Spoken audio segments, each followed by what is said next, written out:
a todos, o meu nome é David Rodrigues, sejam bem-vindos a mais um Journal Club Uphill Evidência. Se ficaram até aqui fizeram muito bem, porque este é o terceiro episódio de uma série que estamos a fazer dedicadas à revisão do ano 2020. E neste tópico vamos falar de temas extremamente relevantes e importantes, nomeadamente o que é que vem aí, 2021, o que é que podemos estar à espera e quais as expectativas mais genuínas dos convidados em relação a este ano. Recordo os convidados: Bernardo Gomes é médico de saúde pública, o Nuno Tavares e o João Dias são médicos oncologistas e a Inês Narciso é especialista em desinformação. Vamos começar diretamente com a Inês.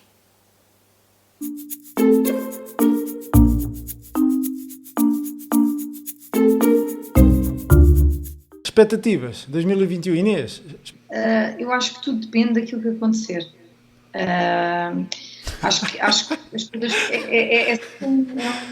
é uma resposta assim um pouco, mas eu estou pessimista em relação a que acho que nos últimos meses viu-se o crescimento de um terreno fértil em Portugal, de uma comunidade anti-ciência, anti-investigação, e que claramente se manifesta e que começa a emergir, não é? e que antigamente se existia um pouco às vezes como sentimentos como o racismo, também se tem visto nos últimos meses, estava muito reprimida e que agora começa um pouco a ganhar aqui alguma emancipação e que se começa a afirmar. Acho que se correr tudo bem, isso acaba por provavelmente desvanecer-se, mas tenho sempre um bocado de medo daqueles eventos rastilho, de haver uma coisa que corra mal e às tantas de um evento rastilho cria-se um problema. Nuno, diz coisas. Expectativas 2021.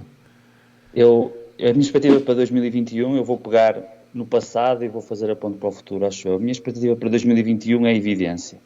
Ou seja, eu acho que, e pegando um bocadinho também na questão da comunicação, eu relembro que nós aqui, em março, tivemos aqui alguns dias ou semanas em absoluta histeria a demonizar o ibuprofeno, porque era um autêntico demónio que iria piorar muito o prognóstico dos doentes com Covid e que não podia ser usado, tudo com base num tweet do ministro francês. Portanto, um pequeno rastilho e perdemos tempo precioso e sobre uma coisa que não teve um impacto significativo.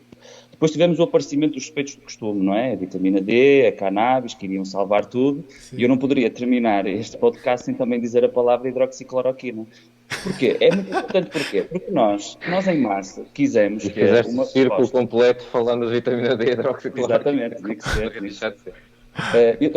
Nós tivemos em março a necessidade de uma solução rápida e segura, não é? E para isso nós fomos explorar, com o caso da hidroxicloroquina, com base num estudo que posteriormente se veio demonstrar que podia eventualmente ser fraudulento ou com dados que não eram propriamente muito fidedignos, mas que já na altura o próprio estudo, mesmo que os dados fossem corretos, o próprio estudo não apresentava uma evidência sólida que levasse àquela febre que se manifestou. E, portanto, já na altura eu disse, eu acho que nós temos que ter calma dentro da dificuldade que enfrentamos e com o passar dos meses subsequentes, nós verificamos que os contínuos estudos que foram saindo demonstraram que a hidroxicloroquina efetivamente não é significativa, não é um tratamento com evidência suficiente para tratar ou prevenir estes doentes. E com base numa primeira premissa que estava errada, nós levamos também a uma alocação de recursos para ensaios com hidroxicloroquina na Covid-19 que, se tivessem sido utilizados para eventualmente outros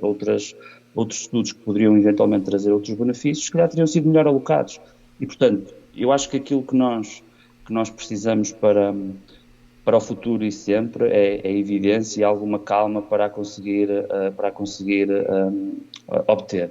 E para isso também muita paciência, talvez alguma emoção para podermos efetivamente transmitir as verdades ou os factos que temos à nossa disposição em prol do cidadão e em prol de toda a comunidade. Apenas um último parênteses para dizer, porque eu às vezes falo de forma bastante intrincada e insistente em algumas moléculas, mas eu não tenho especificamente nada contra as moléculas em si. Aliás, o meu objetivo é precisamente defender a molécula daquelas pessoas que tentam dar à molécula propriedades que ela não tem, mas que efetivamente tentam colar à força isso. Portanto, eu gosto de todas as moléculas, defendo-as. Agora, aquilo que eu quero é bem de todos, o bem comum, mas decisões baseadas em mínimo de evidência, sem comer as etapas necessárias. Não, eu acho este argumento que levantaste muito importante, porque deu a sensação no início da pandemia que aquilo que era o conhecimento sobre a metodologia de produzir evidência médica desapareceu, ou seja, ensaios clínicos bem desenhados, aqueles vários itens que fazem um estudo epidemiológico bom, sólido e robusto, simplesmente desapareceu, e vimos coisas como os fármacos, a eficácia de fármacos anunciada na televisão, sem dados, sem artigos, sem nada, e portanto isso de facto é uma expectativa que eu partilho, essa de que a evidência seja mais sólida e que as decisões sejam fundamentadas por estudos metodologicamente robustos em 2021. Obrigado, Nuno, por esse argumento que eu acho essencial. João, diz coisas, expectativas para 2021? Bom, eu estou um mito de otimismo e realismo, realmente.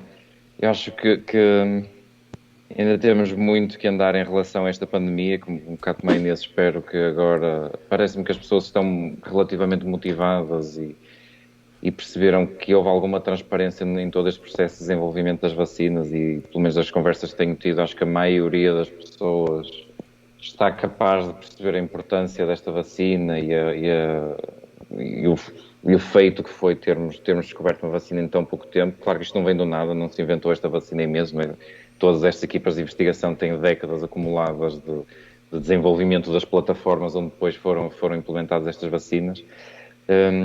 Mas eu espero não sair 2020, 2021 com a morte da evidência. Espero realmente que não.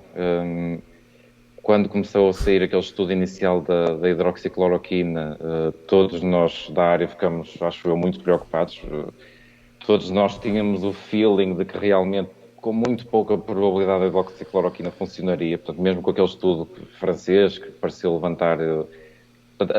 já antes disso, a probabilidade daquilo funcionar era tão baixa de todos os outros vírus onde já se tinham tentado e do mecanismo não fazer assim tanto sentido, que não seria um estudo que mudava muito. E tive muito medo nessa altura de deitarmos tudo por terra e agora vamos tratar a hidroxicloroquina, vamos usar a hidroxicloroquina em todos, portanto, e fazer um tratamento à base mundial com pouca evidência. Mas realmente, ainda bem, o que aconteceu é que muitos grupos pegaram naquilo que é a metodologia científica correta e realmente testaram a hidroxicloroquina em ensaios randomizados, deitando, posso dizer infelizmente por terra, infelizmente que não funcionou. Mas mais triste ainda teria sido se a tivéssemos utilizado quando ela não funciona, e agora sabemos isso. Graças a muitos grupos de investigação, nomeadamente no Reino Unido, alguns nos Estados Unidos, na Alemanha, que não se esqueceram daquilo que é a geração de evidência e metodologia científica. Eu acho que em Portugal ganhava muito em olhar para a ciência e para a metodologia como uma questão de soberania também. Em Portugal ainda... Nos programas de formação das especialidades são poucas aquelas que exigem para a classificação do candidato a qualidade metodológica nos artigos e na ciência que ele produz. Quase todas contam o número de pósteres, o número de comunicações orais, o número de artigos, mas muito poucas ajustam essa classificação com base na qualidade da evidência e na qualidade metodológica. E eu acho que a consequência disso é que em Portugal, pelo menos na medicina, estamos presos no estudo observacional retrospectivo de coortes de doentes dos hospitais para falar da nossa experiência, com muito pouca capacidade depois de tornar isso numa questão prática. E já era uma coisa que me apaixonava um bocadinho antes, era como tudo aquilo que fazemos vem basicamente da importação de evidência científica, de estudos feitos a nível internacional, multicêntricos, que são extremamente importantes e nós participamos em muitos deles e mesmo nos que não participamos bebemos todo esse conhecimento de forma sedenta, mas já era interessante antes termos essa capacidade de, ok, saiu este estudo novo, saiu este medicamento novo, parece ter interesse nestes doentes, em vez de o utilizarmos em massa, será que podemos ainda refinar um pouco mais para adaptar isto à realidade portuguesa?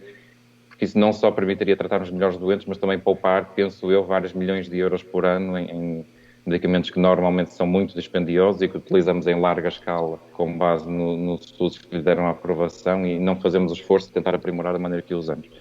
E penso que a Covid-19 mostrou-nos também isso. Nós deixamos de usar hidroxicloroquina porque os ingleses fizeram vários estudos que mostraram que ele não tinha interesse.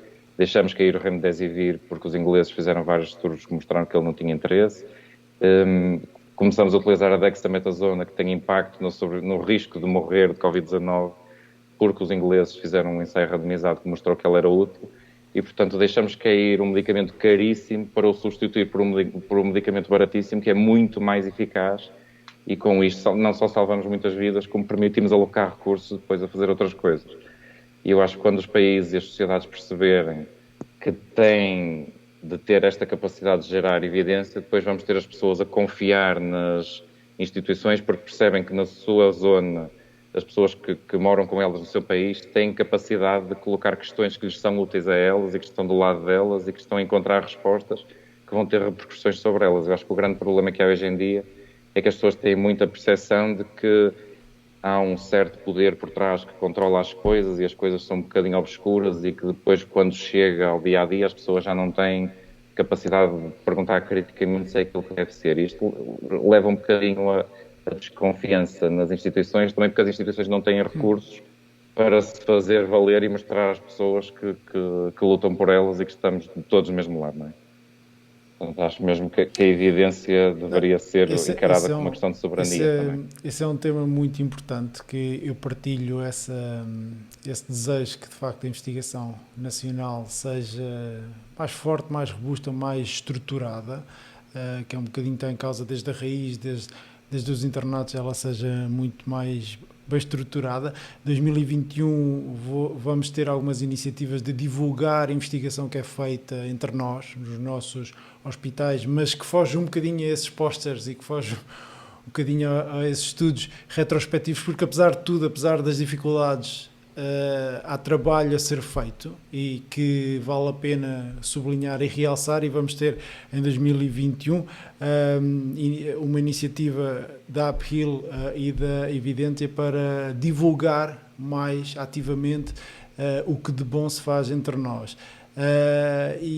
Mas eu tomo nota porque havemos de voltar a este tema, e nessa altura vou-te voltar a chatear para discutirmos este tema de uma forma se calhar um bocadinho mais estruturada, porque ele é de facto muito, muito importante. E a saúde pública, que expectativas tem para 2021? Olha, primeiro é que coisas como estas, em que pessoas dizem verdades duras, digamos assim, com uma pontinha de sentido de humor, se repitam mais vezes. Uma das coisas que eu notei muito este ano é que a quebra da necessidade de estar presencialmente em estúdio trouxe pessoas de novo muito interessantes ao panorama nacional, porque diversificou a chamada de pessoas de fora de Lisboa, com vários colegas por um pouco todo o país, com profissionais por um pouco por todo o país. Sim. Isto acho que democratizou de alguma maneira o acesso de profissionais à informação e à capacidade de informar, e sobretudo descentralizou essa questão. Eu acho que é muito importante assinalar isto. Eu espero que isto se mantenha e que nós tenhamos a capacidade de evoluir no sentido de não centrar nem sequer o protagonismo, mas também a responsabilidade num conjunto de pessoas fixas à volta da mesma área, ou seja, temos que sermos capazes de expressar um bocadinho isto. Eu acho que neste tocou num ponto que para mim é vital, que é a questão da... nós precisamos de levar a comunicação a sério, caramba. Já chega, ok? Já chega de estarmos a pensar que toda a gente que sabe comunicar e que sabe fazer as coisas, e quando não é assim. Vamos deixar-nos de tretas uma vez por todas e vamos ouvir a malta que sabe de comunicação, a malta que sabe de ciência comportamental, e pensar nas coisas a sério. O que ocorreu este ano denotou vários momentos de amadorismo, num momento crucial da nossa história. Portanto, nós precisamos de pessoal que saiba mesmo a sério da comunicação e ouvirmos o que eles têm a dizer. Já chega. E sobretudo numa circunstância em que nós estamos afligidos por sistemas arcaicos, simultaneamente atingidos por doenças modernas da desinformação, das redes sociais e por aí fora. Nós precisamos de armas à altura disto. Não estamos a brincar. Portanto, chega de brincadeira relativamente a isto. Portanto, eu espero que haja alguma evolução nisto, embora a minha esperança não seja assim tanta, porque eu já estou a começar a fazer alguns posts sarcásticos, no sentido de que daqui a 6 meses volto para a caverna de saúde pública, de onde estive até agora, juntamente com muitos outros, que uma vez que a pandemia passe, não sejamos mais precisos.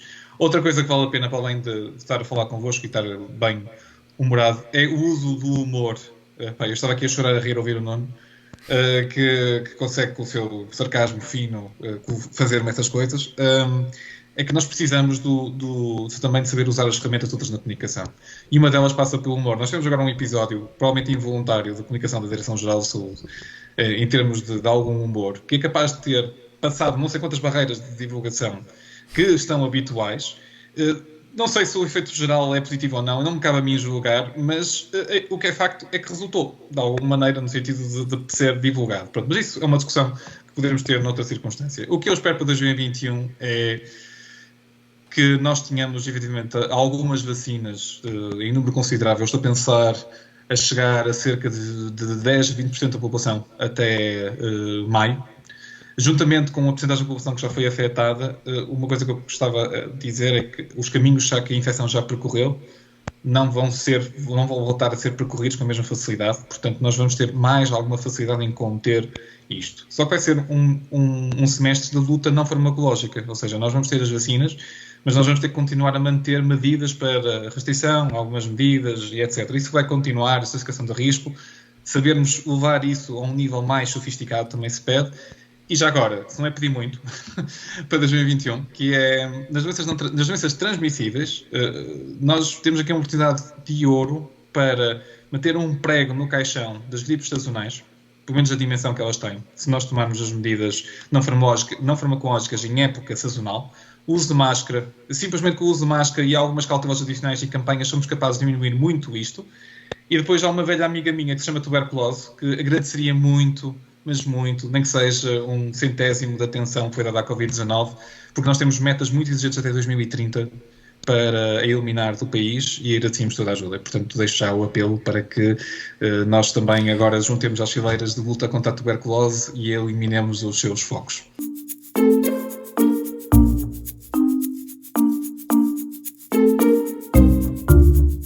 E assim chegamos ao fim desta saga de 3 episódios dedicados à revisão do ano de 2020. Resta-nos desejar-vos, desde a equipa da Uphill e da Evidência Médica, um feliz 2021, desde logo muito melhor do que aquilo que foi o ano de 2020. Nós cá estaremos para dar conta da evidência e de conteúdos médicos relevantes para a prática clínica. Muito orgulho e alegria e até para o ano.